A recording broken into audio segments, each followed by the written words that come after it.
Capítulo 6. Jesús salió de esa región y regresó con sus discípulos a Nazaret, su pueblo.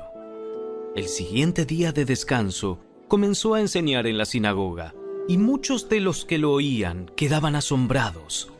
Preguntaban: ¿de dónde sacó toda esa sabiduría y el poder para realizar semejantes milagros?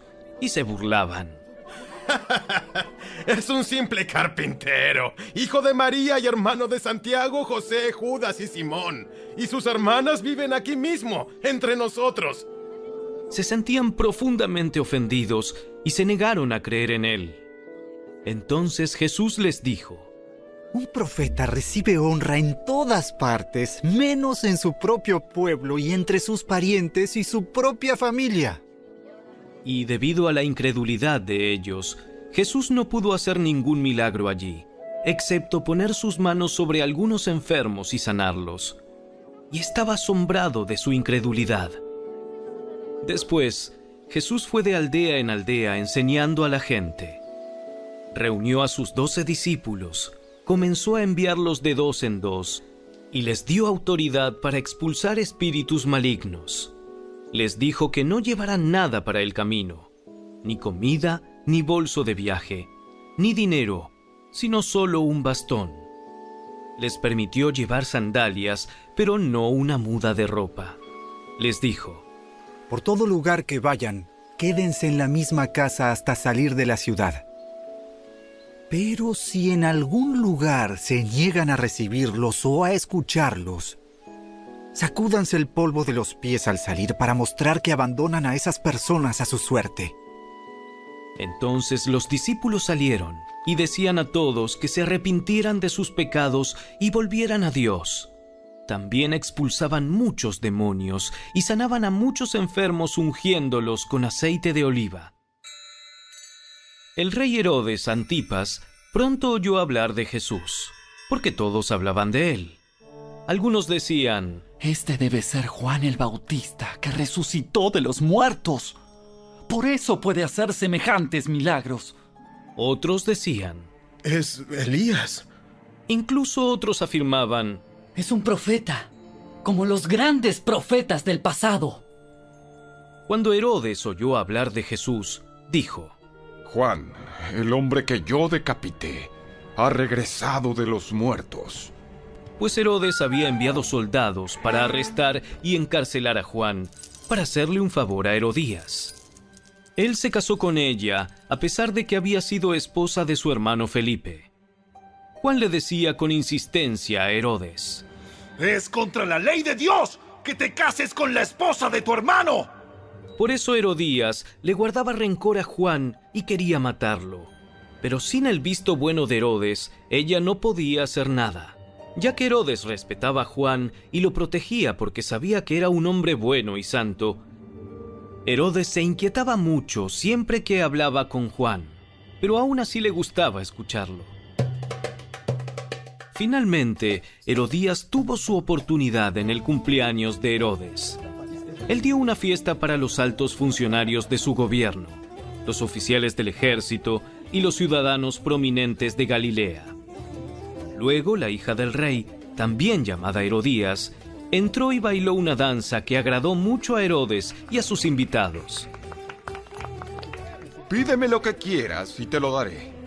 Te daré cualquier cosa que me pidas, hasta la mitad de mi reino. Ella salió y le preguntó a su madre: ¿qué debo pedir? ¡Pide la cabeza de Juan el Bautista!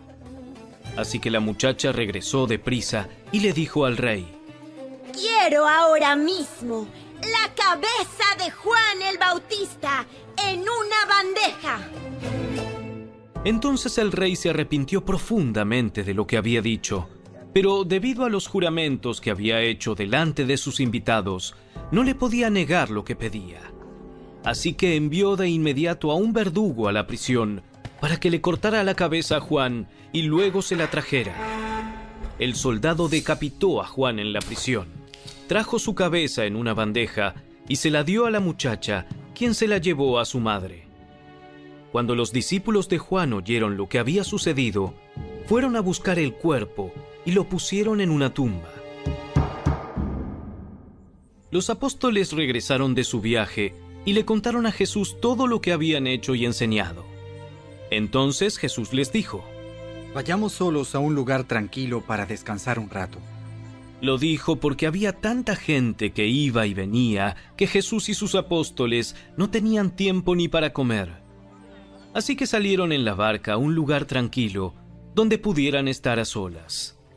Pero muchos los reconocieron y los vieron salir, y gente de muchos pueblos corrió a lo largo de la orilla y llegó antes que ellos. Cuando Jesús salió de la barca, vio a la gran multitud y tuvo compasión de ellos, porque eran como ovejas sin pastor. Entonces comenzó a enseñarles muchas cosas. Al atardecer, los discípulos se le acercaron y le dijeron: Este es un lugar alejado y ya se está haciendo tarde. Despide a las multitudes para que puedan ir a las granjas y aldeas cercanas a comprar algo de comer. Jesús les dijo: Denles ustedes de comer. ¿Con qué? Tendríamos que trabajar durante meses para ganar suficiente a fin de comprar comida para toda esta gente. ¿Cuánto pan tienen? Vayan y averigüen. Ellos regresaron e informaron: Tenemos 5 panes y 2 pescados. Entonces Jesús les dijo a los discípulos que sentaran a la gente en grupos sobre la hierba verde. Así que se sentaron en grupos de 50 y de 100. Jesús tomó los 5 panes y los 2 pescados, miró hacia el cielo y los bendijo. Luego, a medida que partía los panes en trozos, se los daba a sus discípulos para que los distribuyeran entre la gente. También dividió los pescados para que cada persona tuviera su porción. Todos comieron cuanto quisieron, y después los discípulos juntaron 12 canastas con lo que sobró de pan y pescado. Un total de 5,000 hombres y sus familias se alimentaron. Inmediatamente después, Jesús insistió en que sus discípulos regresaran a la barca y comenzaran a cruzar el lago hacia Betsaida, mientras él enviaba a la gente a casa. Después de despedirse de la gente, subió a las colinas para orar a solas. Muy tarde esa misma noche, los discípulos estaban en la barca en medio del lago y Jesús estaba en tierra solo. Jesús vio que ellos se encontraban en serios problemas, pues remaban con mucha fuerza y luchaban contra el viento y las olas. A eso de las 3 de la madrugada, Jesús se acercó a ellos caminando sobre el agua. Su intención era pasarlos de largo. Pero cuando los discípulos lo vieron caminar sobre el agua, gritaron de terror, pues pensaron que era un fantasma. Todos quedaron aterrados al verlo, pero Jesús les habló de inmediato. No tengan miedo. Tengan ánimo. Yo estoy aquí. Entonces subió a la barca y el viento se detuvo. Ellos estaban totalmente asombrados, porque todavía no entendían el significado del milagro de los panes. Tenían el corazón demasiado endurecido para comprenderlo. Después de cruzar el lago, arribaron a Genesaret. Llevaron la barca hasta la orilla y bajaron. Los habitantes reconocieron a Jesús enseguida y corrieron por toda la región llevando a los enfermos en camillas hasta donde oían que él estaba. Por donde iba, fueran aldeas, ciudades o granjas, le llevaban enfermos a las plazas. Le suplicaban que permitiera a los enfermos tocar al menos el fleco de su túnica, y todos los que tocaban a Jesús eran sanados.